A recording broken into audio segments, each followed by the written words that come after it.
വളരെയേറെ സന്തോഷം ഇന്ന് ഈ കൂട്ടായ്മയിൽ കയറാനായിട്ട് സാധിച്ചതിൽ. ദൈവം നിങ്ങളെല്ലാവരെയും, എല്ലാ കുടുംബങ്ങളെയും സമൃദ്ധമായിട്ട് അനുഗ്രഹിക്കട്ടെ എന്ന് പ്രത്യേകം പ്രാർത്ഥിക്കുന്നു. ലൂക്കായുടെ സുവിശേഷത്തിന്റെ 1-ാം അധ്യായം 39 മുതലുള്ള വാക്യങ്ങളൊന്ന് വായിച്ചിട്ട് നമുക്കൊരു ഹ്രസ്വമായിട്ടുള്ള വിചിന്തനത്തിന് എടുക്കാം. ആ ദിവസങ്ങളിൽ മറിയം യൂദയായിലെ മലമ്പ്രദേശത്തുള്ള ഒരു പട്ടണത്തിലേക്ക് തിടുക്കത്തിൽ യാത്ര പുറപ്പെട്ടു. അവൾ സക്കറിയായുടെ വീട്ടിൽ പ്രവേശിച്ച് എലിസബത്തിനെ അഭിവാദനം ചെയ്തു. മറിയത്തിന്റെ അഭിവാദനം കേട്ടപ്പോൾ എലിസബത്തിന്റെ ഉദരത്തിൽ ശിശു കുതിച്ചു ചാടി. എലിസബത്ത് പരിശുദ്ധാത്മാവ് നിറഞ്ഞവളായി. അവൾ ഉദ്ഘോഷിച്ചു, നീ സ്ത്രീകളിൽ അനുഗ്രഹീതയാണ്, നിന്റെ ഉദരഫലവും അനുഗ്രഹീതം. എൻ്റെ കർത്താവിൻ്റെ അമ്മ എൻ്റെ അടുത്ത് വരാനുള്ള ഈ ഭാഗ്യം എനിക്ക് എവിടെ നിന്ന്? ഇതാ നിന്റെ അഭിവാദന സ്വരം എൻ്റെ ചെവികളിൽ പതിച്ചപ്പോൾ ശിശു എൻ്റെ ഉദരത്തിൽ സന്തോഷത്തോടെ കുതിച്ചു ചാടി. കർത്താവ് അരുൾ ചെയ്ത ഈ വാക്കുകൾ നിറവേറുമെന്ന് വിശ്വസിച്ചവൾ ഭാഗ്യവതി. പ്രിയമുള്ളവരെ, രക്ഷകന്റെ മാതാവായി പരിശുദ്ധ മറിയം തിരഞ്ഞെടുക്കപ്പെട്ടപ്പോഴും അവൾ വിനീത ഭാവത്തോടെ, എളിമയോടുകൂടെ ഒരു ഭവനത്തിലേക്ക് പോവുകയാണ്. ആ ഭവനത്തിന് ആശ്വാസമാകാൻ, ശുശ്രൂഷ ചെയ്യാൻ. ലൂക്കായുടെ സുവിശേഷത്തിന്റെ ആ 1-ാം അധ്യായം യഥാർത്ഥത്തിൽ തുടങ്ങുമ്പോൾ അത്ര വലിയ ഒരു സന്തോഷത്തിന്റെ വിവരണമൊന്നുമല്ല. കാരണം എല്ലാം കൂടി ഒരു ഗ്ലൂമി, ഒരു സങ്കടത്തിൻ്റെയൊക്കെ ഒരു അവസ്ഥയാണ്. വലിയ സന്തോഷവും ആഹ്ലാദത്തിന്റെ ആരവവും ഒന്നുമില്ലാത്ത ഒരു കുടുംബ അന്തരീക്ഷം. അവിടെ വാർദ്ധക്യത്തിലെത്തിയ ഒരു സ്ത്രീ, വന്ധ്യ എന്നാണ് അവൾ വിളിക്കപ്പെടുന്നത്. വലിയ പ്രതീക്ഷയൊന്നുമില്ല. ഭർത്താവ് ഒരു പുരോഹിതൻ, വിശ്വസ്തനായി കർത്താവിന്റെ സന്നിധിയിൽ ശുശ്രൂഷ ചെയ്യുന്ന ഒരു മനുഷ്യൻ. അങ്ങനെ ആ ഒരു കുടുംബത്തിന്റെ അന്തരീക്ഷം പെട്ടെന്ന് നമ്മൾ നോക്കും, എല്ലാം ഒരു ഇരുണ്ട അറ്റ്മോസ്ഫിയർ. ആ വീട്ടിൽ വലിയ വെളിച്ചമൊന്നും ഇല്ലാത്ത പോലെ, വലിയ സന്തോഷത്തിന്റെ അടയാളമൊന്നുമില്ല. അങ്ങനെ ആകെ ഗ്ലൂമി ആയിട്ടുള്ള ഒരു സാഹചര്യത്തിലേക്കാണ് ദൈവം അനുഗ്രഹം ചൊരിയുന്നത്. അങ്ങനെയാണ് ഒരുപക്ഷെ ഈ മനുഷ്യൻ വർഷങ്ങളായിട്ട് പ്രാർത്ഥിച്ചിട്ടുണ്ടാകും, ഞങ്ങളുടെ ഈ ദാമ്പത്യത്തിൽ ദൈവമേ ഒരു കുഞ്ഞിനെ നൽകണമേ, അങ്ങനെ ഞങ്ങളുടെ ദാമ്പത്യത്തെ അനുഗ്രഹിക്കണമേ എന്ന് പ്രാർത്ഥിച്ചിട്ടുണ്ടാകണം. ആ ഒരു സാഹചര്യത്തിലാണ് ദൈവം, വാഗ്ദാനങ്ങൾ വിശ്വസ്തനായവൻ, നമ്മളെ പ്രാർത്ഥന ശ്രവിക്കുന്നവൻ, ആ നല്ല ദൈവം ഈ കുടുംബത്തിനെയും അനുഗ്രഹിക്കുന്നത്. ആ കുടുംബത്തിലേക്കാണ് യഥാർത്ഥത്തിൽ പരിശുദ്ധ അമ്മ കടന്നു ചെല്ലുന്നത്. അമ്മയുടെ സാന്നിധ്യം എത്രയോ വലിയ അനുഗ്രഹമായി. കാരണം ഒരു ആശ്വാസ വാക്ക് പറയാൻ, ഒന്ന് എൻകറേജ് ചെയ്ത് എന്തെങ്കിലും ഒന്ന് ശക്തിപ്പെടുത്താൻ ആരുമില്ലാത്ത ഒരു സാഹചര്യം. ആകെയുള്ള ഭർത്താവ് മൗനിയാണ്, സംസാരശേഷി നഷ്ടപ്പെട്ടു. മറ്റ് അയൽവാസികളുടെയും നാട്ടുകാരുടെയും മുൻപിൽ ഞാൻ ഗർഭിണിയാണെന്ന് പറയാൻ ഒരു സന്ദേഹം. കാരണം അവൾ വന്ധ്യ എന്നറിയപ്പെടുകയാണ്. പക്ഷെ എങ്കിലും ഒരു ഗർഭിണിയുടെ ഉള്ളിലെ ആകാംക്ഷ, ഉത്കണ്ഠ എല്ലാം നമുക്ക് തിരിച്ചറിയാം. അങ്ങനെയുള്ള ഒരു കുടുംബ സാഹചര്യത്തിലേക്കാണ് പരിശുദ്ധ അമ്മ കടന്നു ചെല്ലുന്നത്. അമ്മയുടെ സാന്നിധ്യം ആ കുടുംബത്തിന് എത്രയോ വലിയ ആശ്വാസമായി, അനുഗ്രഹമായി.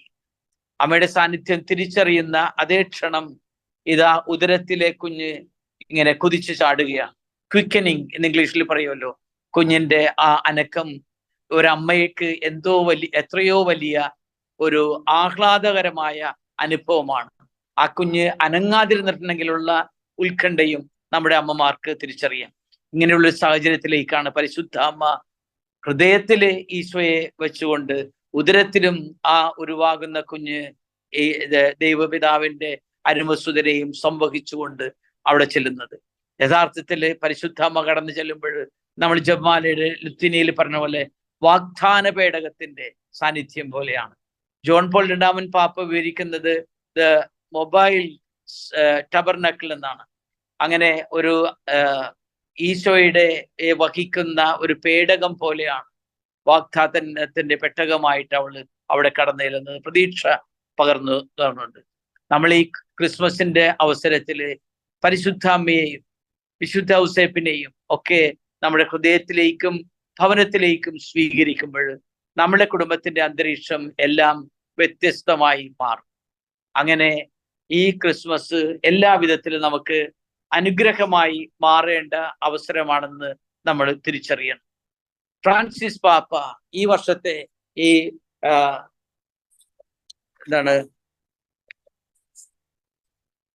ജൂബിലിയുടെ അവസരത്തിൽ നൽകിയിട്ടുള്ള പ്രബോധനത്തിന്റെ പേര് 2025 ഈ സാധാരണ ജൂബിലിയുടെ സ്ഥാപന ഡിഗ്രിയുടെ പേര് പ്രത്യാശ നമ്മെ നിരാശരാക്കുന്നില്ല എന്നാണ്. പൗലോസ് അപ്പോസ്തലന്റെ റോമാക്കാർക്ക് എഴുതിയ ലേഖനം 5-ാം അധ്യായം 5-ാം വാക്യമാണ്. പ്രത്യാശ നമ്മെ നിരാശരാക്കുന്നില്ല.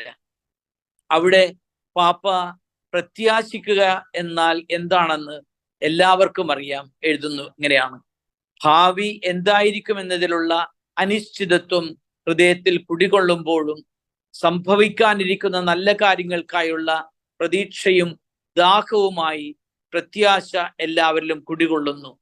ഭാവിയെക്കുറിച്ചുള്ള അനിശ്ചിതത്വം ചിലപ്പോൾ പരസ്പര വിരുദ്ധമായ വികാരങ്ങൾ ഉണർത്താം എന്നൊക്കെ വിവരിക്കുന്നുണ്ട്. പൗലോസ് അപ്പോസ്തലൻ റോമാക്കാർക്ക് എഴുതിയ ലേഖനം 8-ാം അധ്യായം 28-ാം വാക്യത്തിൽ നമ്മൾ വായിക്കുന്ന ഇതാണ്: ദൈവത്തെ സ്നേഹിക്കുന്നവർക്ക്, അവിടുത്തെ പദ്ധതി അനുസരിച്ച് വിളിക്കപ്പെട്ടവർക്ക് അവിടുന്ന് സകലതും നന്മയായി പരിണമിക്കും എന്നാണ് എഴുതിയിരിക്കുന്നത് റോമാക്കാർക്ക് എഴുതിയ ലേഖനം 8:28. യഥാർത്ഥത്തില് സക്രിയാസിന്റെ ഭവനവും എലിസബത്തിന്റെ ജീവിതവും പരിശുദ്ധ അമ്മയുടെയും ഔസേപിതാവിന്റെ ജീവിതവും ഒക്കെ നമ്മൾ ഓർപ്പിക്കുന്ന ഇതാണ്: പ്രത്യാശിക്കുക. അങ്ങനെ പ്രത്യാശിക്കുന്നവർക്ക് കിട്ടുന്ന വലിയ അനുഗ്രഹമാണ് ഈ അവസരത്തില് നമ്മളുടെയും ജീവിതത്തെ മുന്നോട്ട് നയിക്കുന്നത്. എന്ത് പ്രതിസന്ധി വന്നാലും കർത്താവില് ആശ്രയിച്ചും വിശ്വസ്തയോടെ നീതിബോധത്തോടുകൂടെ പ്രവർത്തിക്കുന്നവർക്കും ദൈവം അനുഗ്രഹങ്ങൾ വർഷിക്കുമെന്നുള്ളതിന്റെ പ്രത്യേകമായിട്ടുള്ള 2 ഉദാഹരണമാണ് സക്കറിയാസിന്റെയും എലിസബത്തിന്റെയും അനുഭവം, പരിശുദ്ധ അമ്മയുടെയും യൗസേപിതാവിന്റെയും അനുഭവം. നമ്മുടെയും കുടുംബങ്ങൾ അങ്ങനെ കർത്താവിൽ സമർപ്പിച്ചുകൊണ്ട് നമുക്ക് പ്രത്യാശയോടുകൂടി നീങ്ങാം. ഈ ഒരു വർഷം പുതിയൊരു വർഷം 2025 ജൂബിലി വർഷമാണ്.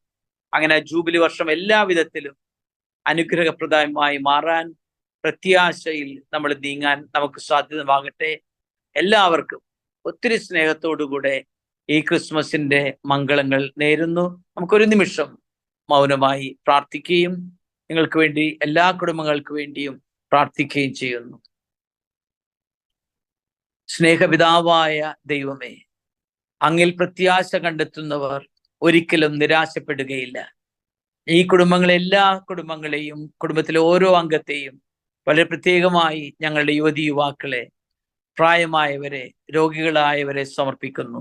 അങ്ങയുടെ പ്രത്യാശ ഞങ്ങളുടെ ഹൃദയങ്ങളെ നിറയ്ക്കണമേ. അങ്ങ് ഞങ്ങളെ കൈപിടിച്ച് മുന്നോട്ട് നയിക്കണമേ. അങ്ങനെ എല്ലാം അങ്ങയുടെ വലിയ കൃപയിൽ നന്നായി നീങ്ങുവാൻ വേണ്ട അനുഗ്രഹം തരണമേ.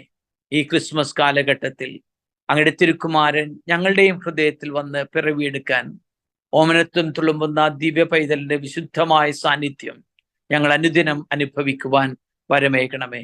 അമ്മേ, മാതാവേ, വിശ്വസപിതാവേ, ഞങ്ങൾക്ക് വേണ്ടി സ്വർഗസന്നിധിയിൽ മാധ്യസ്ഥം വഹിച്ച് ഞങ്ങളെ അനുഗ്രഹിക്കണമേ. കർത്താവായ ക്രിസ്തു വഴി സമർപ്പിക്കുന്ന പ്രാർത്ഥന കേട്ടരുളണമേ. ആമേൻ. കർത്താവ് നിങ്ങളോട് കൂടെ, അങ്ങേ ആത്മാവോടും സർവശക്തനായ ദൈവം പിതാവും പുത്രനും പരിശുദ്ധാത്മാവും നിങ്ങളെ അനുഗ്രഹിക്കട്ടെ. ആമേൻ.